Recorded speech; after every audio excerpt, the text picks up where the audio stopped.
Welcome to What a Creep, the show with Margot Donohue and Sonia Mansfield talking about creeps from the past to the present.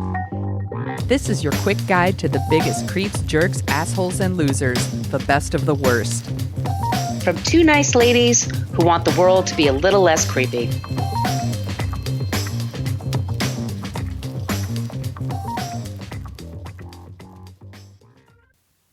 Welcome back to What a Creep. This is Margot Donohue, and my cohort in creepitude, as always, is the amazing Sonia Mansfield. Hey, Sonia. Hello, my friend. Hello, my friend. We are the show that talks about creeps from the past to the present. We end each show, if you're new to us, we end each episode with someone who is not a creep, so you don't leave feeling that the whole world is terrible and a big garbage pile on fire. This week's creep is the basic bitch of creeps. He's just an asshole. It's nothing too terrible. Nothing that's going to give you nightmares or make you depressed for days. Trust me. Phew. Yes. You could find us on Facebook. We do have a basic Facebook page, but that's the place where people go to complain about our language. Warning, we use salty language on this program. Fuck yeah. We also have a private Facebook group. You have to answer 3 questions in order to get in. If you listen to a few episodes, you should be able to do that. We just keep it a safe space to hang out. There's not a lot of arguing that happens there. It's just a place where we talk about creeps and non-creeps, and people have suggestions for the show, things happening in the news, that sort of thing. It's the best group on Facebook. It totally is the best group on Facebook. We are also on Twitter. We are at CreepPod because somebody had What a Creep for 10 years and never used it. Creep.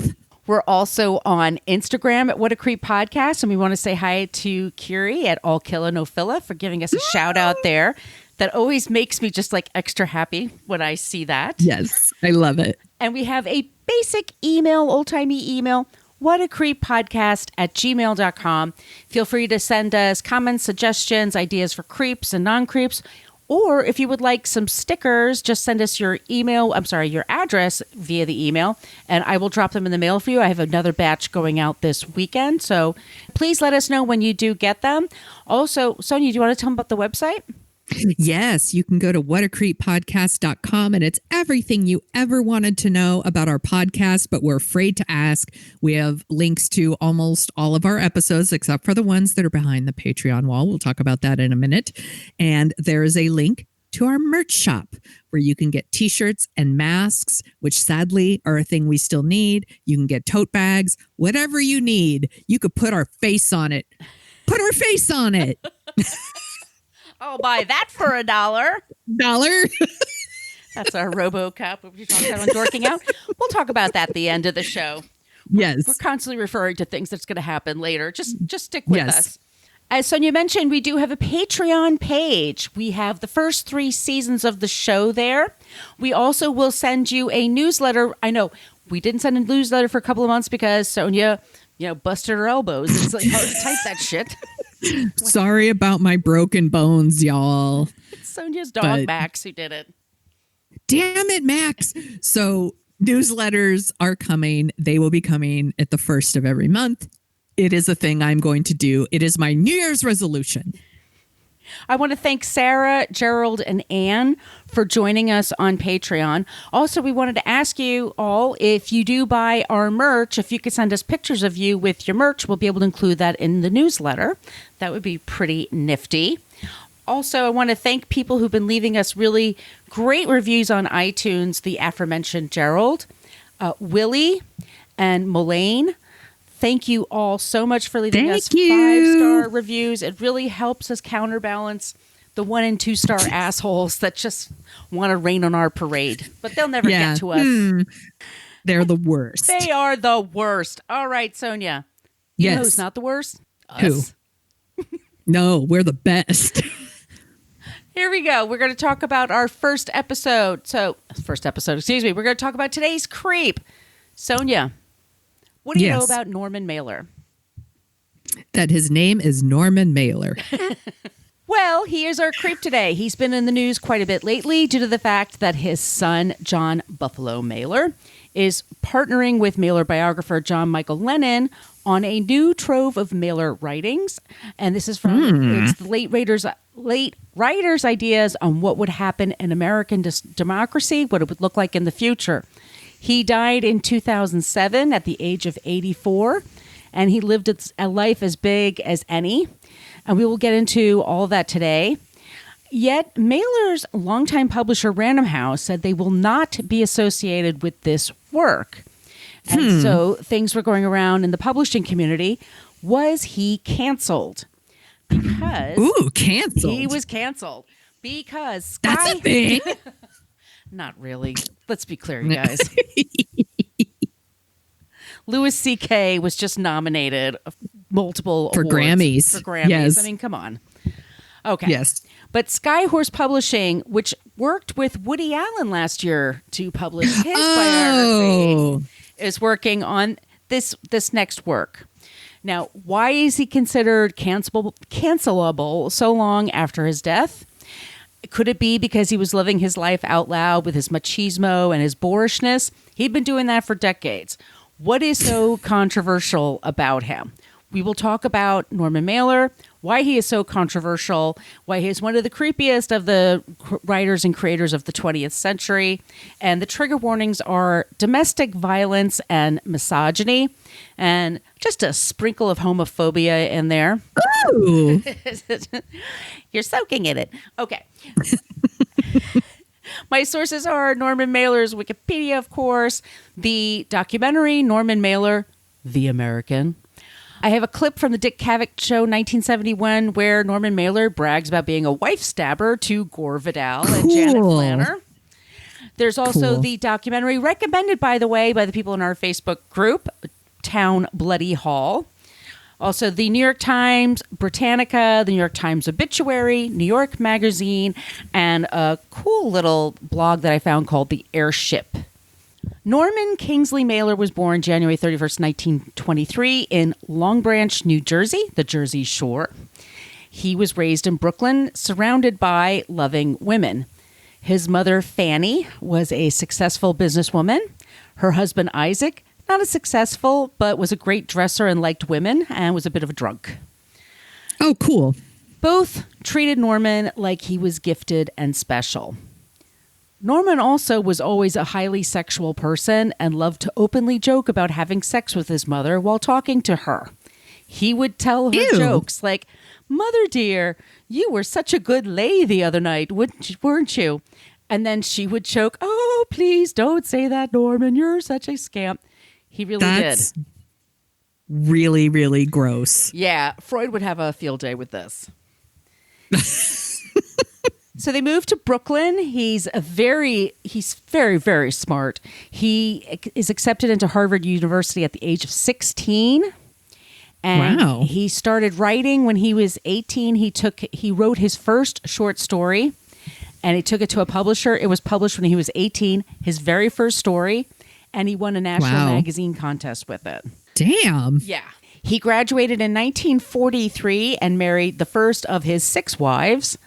Her name was Beatrice. And even though they were married, he was soon drafted into the war. It was at the tail end, and he was sent to the Philippines. And that's so interesting to me because my dad's uncle was captured and was a prisoner of war in the Philippines at this time. And I wondered if he ever, for some reason, walked into Norman Mailer. He probably would have kicked the shit out of him. Anyway. Probably. Yeah. And Norman Mailer was writing a love letter to his own mother. Dear Mom, I'm dreaming about you lately.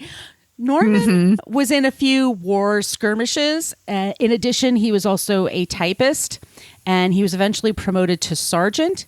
And he wrote to his wife, not his mother. He did write to his mother, but he wrote a letter every single day to his wife describing what was going on. There was 400 letters. He basically turned that into his first novel, The Naked and the Dead, which is one of the first novels about World War II. You know, one by a soldier that was there. It was published in 1948. It was a huge bestseller. It became a movie, which wasn't very good. And he got really hooked on Hollywood for a while. But he realized it was a pretty tough nut to crack. So he came back to New York City. Eventually, he divorced Beatrice because he was having an affair with a woman named Adele Morales. And they got married in 1952 and had 2 girls. It was a very passionate relationship, and we will get into that. First, let me just get into some of his biggest accomplishments. In case somebody says, like, you never even mentioned what the great things he did. I'll tell you about that. In 1955, he helped create the Village Voice newspaper, which was a huge deal in the media world for decades. In his lifetime, he published over 30 books, fiction, nonfiction, essays, poetry, also screenplays. He won 2 Pulitzer Prizes, one for Armies of the Night in 1968 and one for The Executioner's Song in 1979. Oh, yeah. Okay. He unsuccessfully ran for mayor of New York City twice. He was one of those famous writers. He would go on talk shows in the 1970s just to stir shit up with Gore Vidal and Dick Cavett. That was one of his things. He was really into boxing, so much so that he is one of the experts that's featured in the documentary When We Were Kings, which is about Muhammad Ali and George Foreman in the 1974 Rumble in the Jungle. It took place in Zaire. It's one of the best documentaries ever, but it's not streaming right now. It is. So good luck trying to get What? it. No, it's really frustrating because I wanted to talk about it for working out, but it's not. That's bullshit. He wrote and directed a few low-budget films. None of them are very good.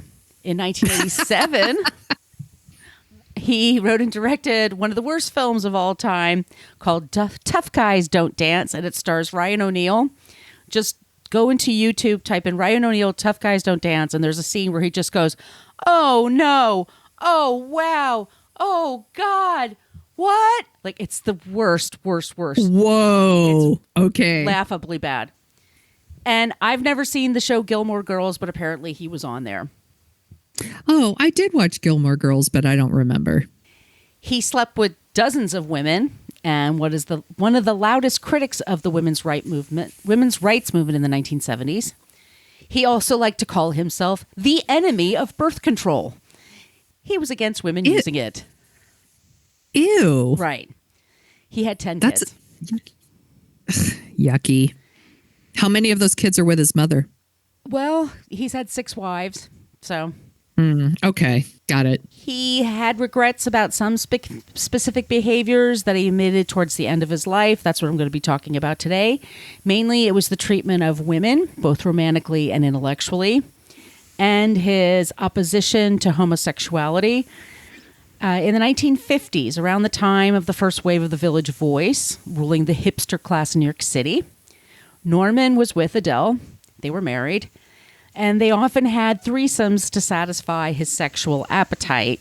He also liked to, set up his wife into fights with the other women. He very manipulative. He was drinking and using drugs to deal with his anxiety. After he had that first big hit in 1948, some of his other books didn't do as well. She said he would take pills and pace around his apartment for hours. He sounds like a real treat to be around. It sounds like a lot of things just fell into his lap, and when they don't fall into his lap, he doesn't know how to deal with it. Exactly.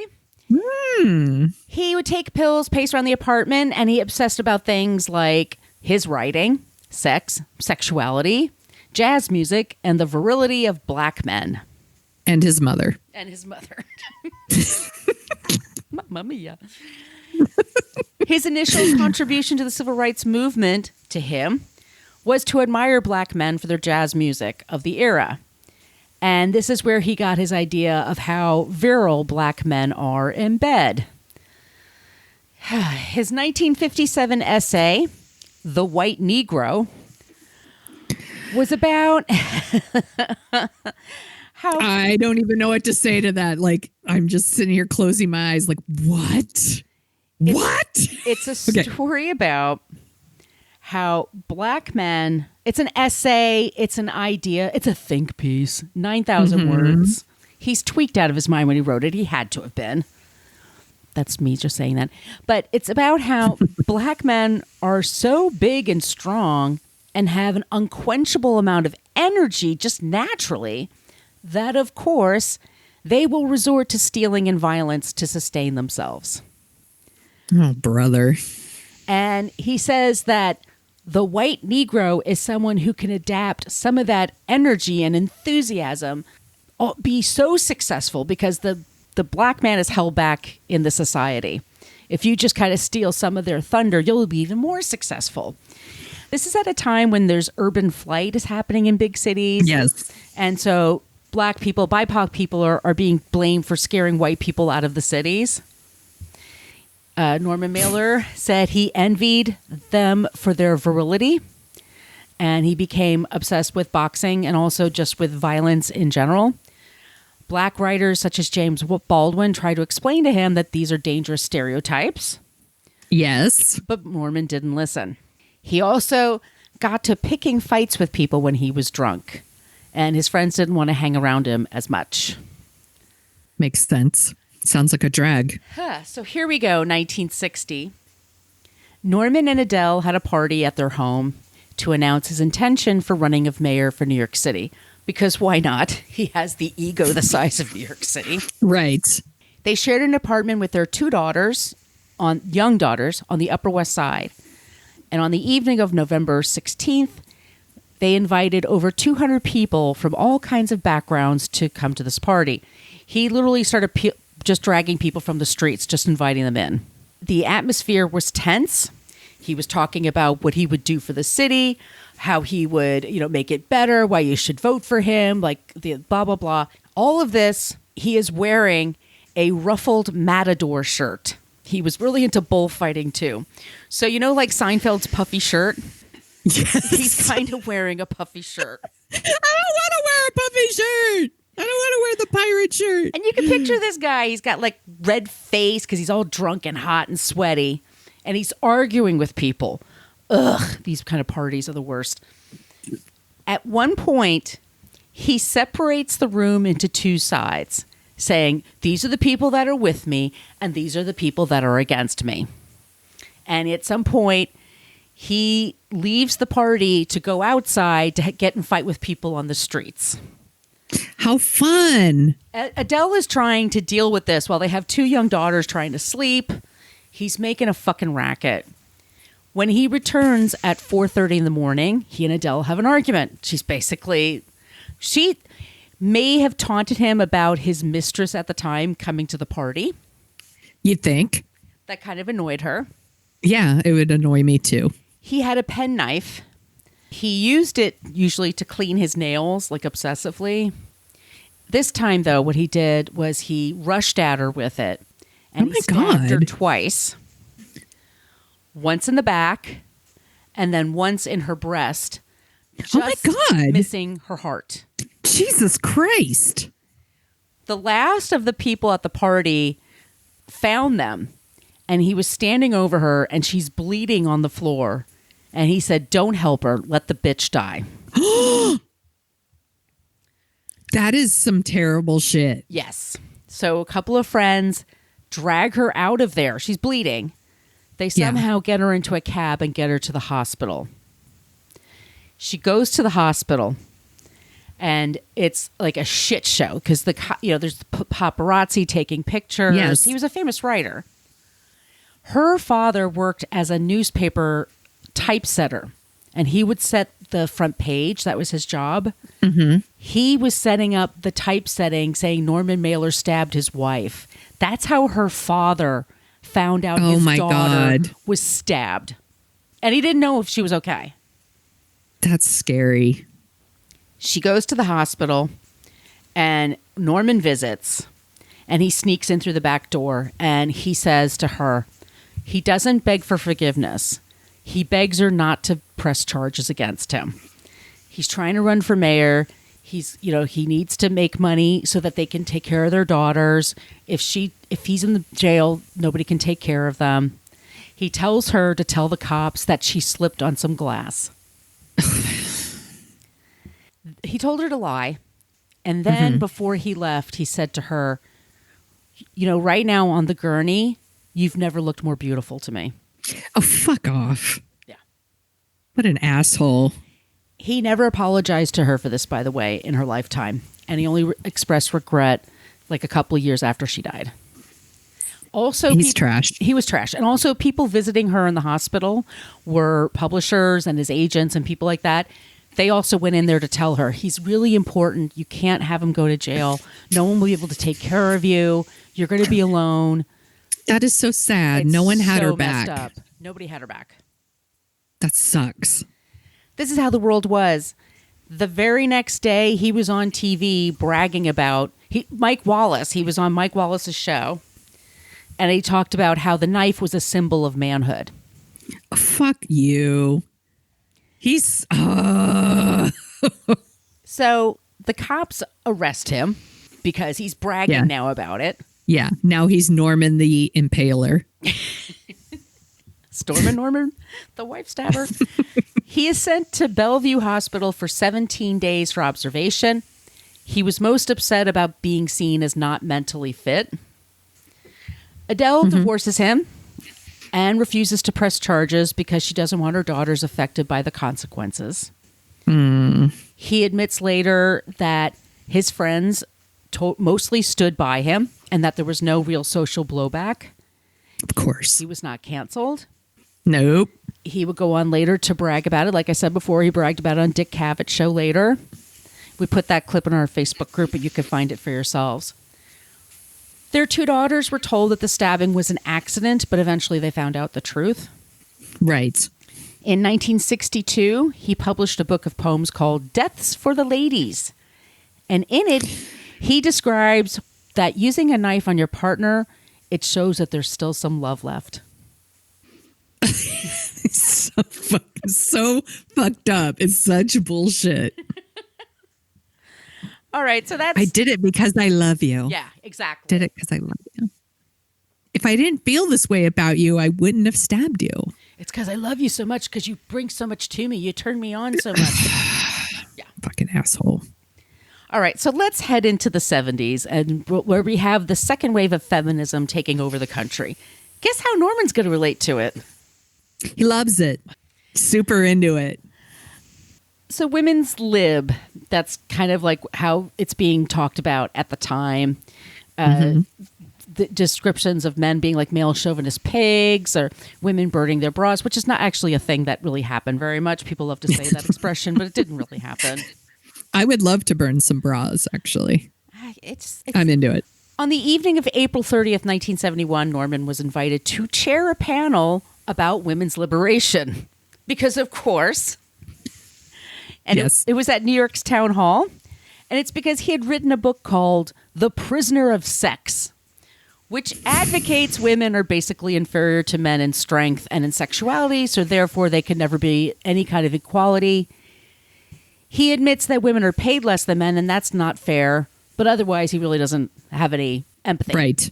The documentary will eventually be called Town Bloody Hall, and will feature Norman chairing the discussion with feminists Jacqueline Sabellas, Germaine Greer, Jill Johnston, and Diana Trilling. And then there's people like Susan Sontag and Betty Friedan are in the audience. 1971 is when this happened. 1979 is when the film comes out. It's very strange, but it takes a long time to come out. But it's fast. It's also on Criterion. Oh, okay. If you want to see it. It's alternatingly fascinating and infuriating to listen to. You know, at the start, Germaine Greer admits that the movement does not include civil rights or the peace movement. Yes. She admits that, this is about white women in the suburbs, basically. And she calls now a bunch of squares and doesn't admit to white privilege. She's a piece of work. Jill Johnston reads a poem, or it's an essay/poem. It's one of those slam kind of things. Yeah. And her whole thing is all women are lesbians. Also, which is very radical for 1971. Like, and by the way, Norman Mailer is like freaking the F out. Like, he's not just, of course he is. He's homophobic about males, but he's also homophobic about women, even though he has threesomes all the time with women. Right. So, I don't know. So she reads this poem, and she also in this essay, and she also reads about how the Bible only focuses on men and their sons and not daughters and mothers. And at the end of this speech, she jokes that a man told me, I want your body. And I told him you can have it when I'm through with it. Which is a great joke. Norman Mailer was so pissed off. If you see this thing, he is so fucking pissed. Because she's getting jokes and laughs. Yes. Left and right. Yeah, he's a dude who's like, women aren't funny. Right, exactly. And then she gets the biggest laugh, the most natural laugh. Yeah. And not even trying. She's just talking. There are arguments about whether or not women can have orgasms on their own or with each other. He's a grouchy moderator. He instills strict time constraints even when the audience objects. At one point, 2 women are invited on stage to make out with each other. This is like before Howard Stern. Like, and they do it just to give him a hard time. And he has a cow. He like freaks, like I said, he freaks the fuck out. When Susan Sontag asks a question from the audience as to why he refers to her as a woman critic and not just a literary critic. And it says, it's because men have been doing it for much longer. You're just going to have to get used to that. Fuck off. He also gets testy when he speaks about his thoughts on homosexuality. When a homosexual man in the audience says, you describe homosexual men as being basically women and therefore inferior. Norman tries to talk his way around it, but basically a lot of his friends think he was most likely bisexual, if not closeted homosexual, because he was so voracious with it. Like, he was so loud and whatever. Yes. The people who yell the loudest. He also, in this documentary, he defends beating women because inferior women force their men to do it. Fuck this guy. Fuck this guy. There is so much that's going on here. And on the one hand, like I said, it's infuriating. But on the other hand, it kind of makes me sad that these kind of debates don't really happen anymore. It's kind of fun to be in an audience where equally people can be, pissed off and yelling at it. I don't know. I just thought there's something kind of quaint about Twitter it. Now. Yeah. You do it on Twitter now. That's true. All right. So let's do one more. And this is from 1979. Norman Mailer wins the Pulitzer Prize for The Executioner's Song. And The Executioner's Song, it's a true story about the execution of Gary Gilmore. He was a man in the mid-70s who he was a killer. He had just gotten out of jail for various things.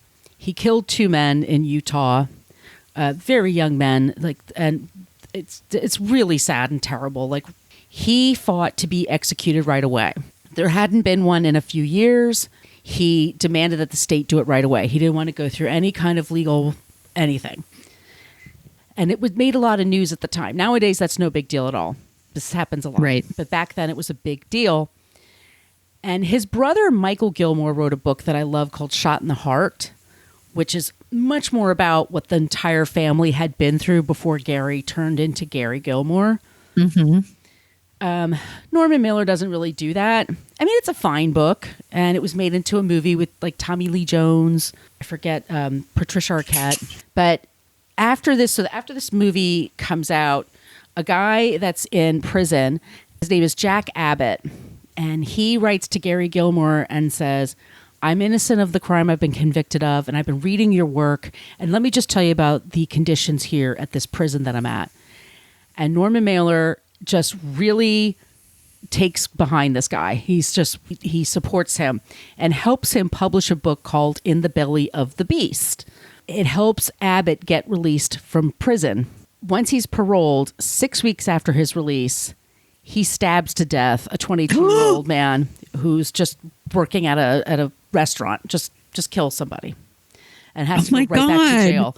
And this is Norman Mailer for years saying this guy's innocent. He couldn't hurt anyone. Oh my God. Look how talented he is. How can somebody this talented and can write so well kill somebody? For coming from a guy who stabbed his wife. Yes. What? And the parole board's like, sure. Yeah. That dude stabbed his wife, and he says the talented people don't do these things. So let's just let him go. Yeah. And New York press, they don't like this shit. Like the New York Post and Daily News, like they really gave him a hard time. Very defensive about it for years. It wasn't until many years later that he admitted, yeah, that wasn't anything to take a pride in. I shouldn't have done that. That's not any. So Norman lives to be 84. And in the year 2007, a few months before he's going to pass away, spoiler, he is giving... Spoilers. He's giving a talk, and he looks like a brief shell of who he was. He's so thin and tiny. He can't hear well. And he's very Norman Mailer. He's like, look, I can't hear. You're going to have to look at me when you talk to me. and I'll talk as loud as I can, but that's as loud as I get. They're like, okay, what's this going to be about? And then he said to him, what was that whole thing about what happened with the women's rights movement and that, town bloody hall? And he said, I don't know what to tell you. When I was growing up, I grew up around a lot of strong, smart women, mouthy women. And I thought it was totally my place to go in there and just be, an agitator and be somebody. And he said, what a fool I was. I should never have done that.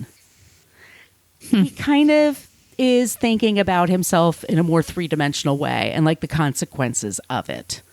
So maybe he thought more. I mean, he thought about Adele. He did think about the things in his life that he had done incorrectly. So I think he lived long enough that he saw the folly in it. Yeah. Hopefully. I hope so. I hope so. His kids loved him, by the way. He was a very loving father. He was very much into their lives. He was active. He was funny. They're all, pretty successful in what they do. So he's not, a total he wasn't a total monster or anything. Yeah. Well, and that's the thing we talk about on the show sometimes. Not everybody is all bad, all one thing. They could still be a creep and have done good things. Yeah. And there's that path to redemption. And maybe that was his way of doing it. So that's my creep this week, our creep this week, Norman Mailer. Good job, Margot. Thank I you. didn't know so much of that. This was very educational. Good job. Thank you. Do you want to hear about someone who's not a creep? Yes, I do. Okay, let me make sure I'm opening up the right file. Have you read any Toni Morrison? Of course I have. I haven't because I'm the worst, but she is really dope. So she's one of the most celebrated authors in the world. Probably everybody already knows all these things, but I'm going to go and say it anyway. She's written plays, children's books. Her novels have won countless awards. The Pulitzer Prize. She won the Presidential Medal of Freedom back when it still meant something, before Rush Limbaugh got it from Trump. She was the former disgraced President Trump. She was the first African-American woman to win the Nobel Prize in literature. Yes, I didn't know that. Born February 18th, 1931 in Lorain, Ohio. She was the second of 4 children. Her birth name was actually Chloe Anthony Wolford. At some point, she got married and went by Morrison. She went by Toni, was her nickname. Her middle name was Anthony. Which is super interesting to me. Yeah, so there you go. She grew up in a semi-integrated area, but racial discrimination was very much a thing there. When she was 2 years old, the owner of her family's apartment building set their home on fire. Holy shit. Because they were unable to afford the rent. Isn't that crazy? Jesus Christ. Crazy. Yeah. She was really into books. She was an avid reader. She attended Howard University. She got a bachelor's degree in English there. She went to Cornell University and got a master's in English. She graduated from there in 1955, and then she was teaching English at the Texas Southern University, and then went back to Howard University as a professor. She's super fucking smart. She was teaching at Howard University for 7 years, and then she moved to New York, where she became an editor in the textbook division of Random House Publishing. And she transferred again to like the New York City branch, and with the idea of she wanted to edit fiction and books by African American authors. She wanted to help create a canon of Black work. So she was doing this. By this point, she's divorced now. So she's raising 2 sons on her own, writing on her own free time. So she's working full time, raising 2 kids and writing in her free time. And she was also she was instrumental in getting the autobiographies published of Muhammad Ali and political activist Angela Davis. Nice. Yeah. So her first novel is called The Bluest Eyes.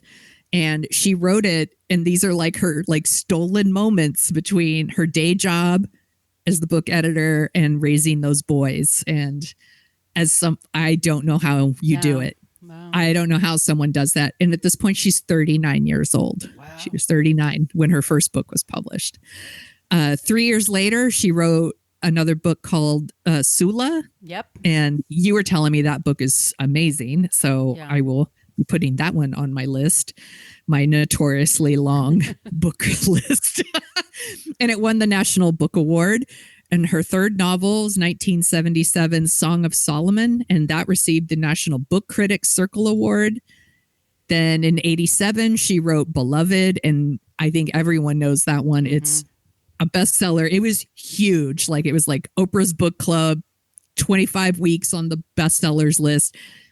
Won the Pulitzer Prize for fiction. And then in 93, she became the first Black woman to win the Nobel Peace Prize, like I said.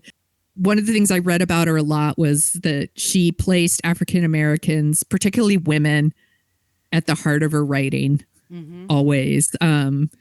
When those stories were not being told, or those characters were supporting characters, not main characters. And she was doing that in a time when that just wasn't a thing. After she won the the Nobel Peace Prize, she was chosen, by the National Endowment for the Humanities to give the Jefferson Lecture. She was honored as the National Book Foundation's Medal of Distinguished Contribution to American Letters. That just rolls off the tongue. You know, she's received like multiple like honorary degrees. She was a guest curator at the Louvre. What the fuck? Wow. At the Louvre in Paris. That's a huge thing. I was like, what the fuck? So she did that. She was named a living legend by the Library of Congress. She wrote children's books. She wrote one with her son.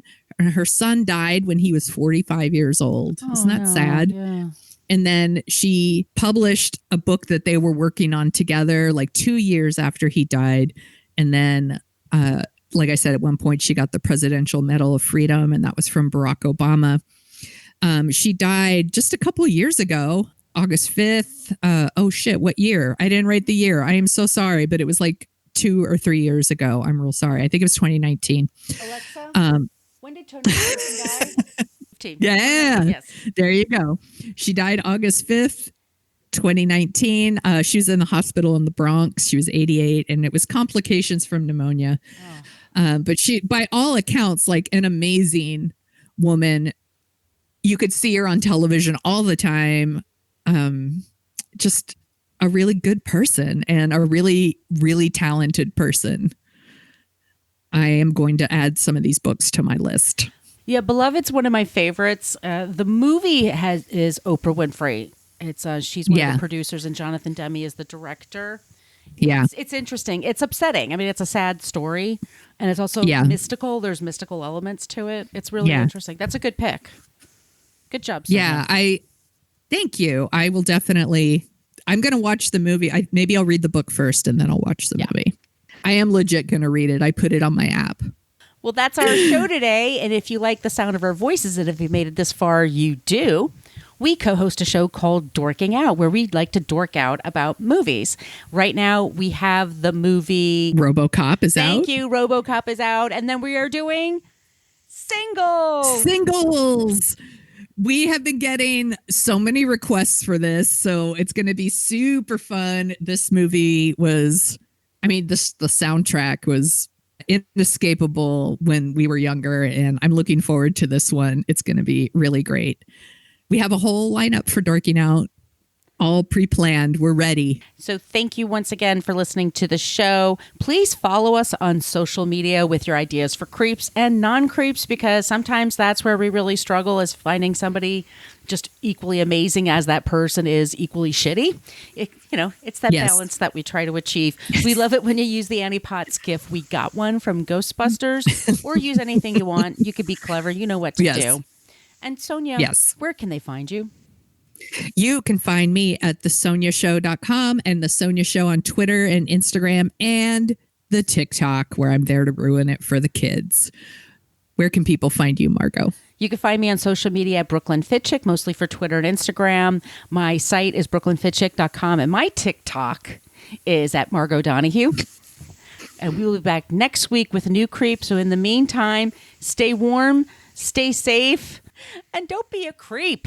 Be a creep.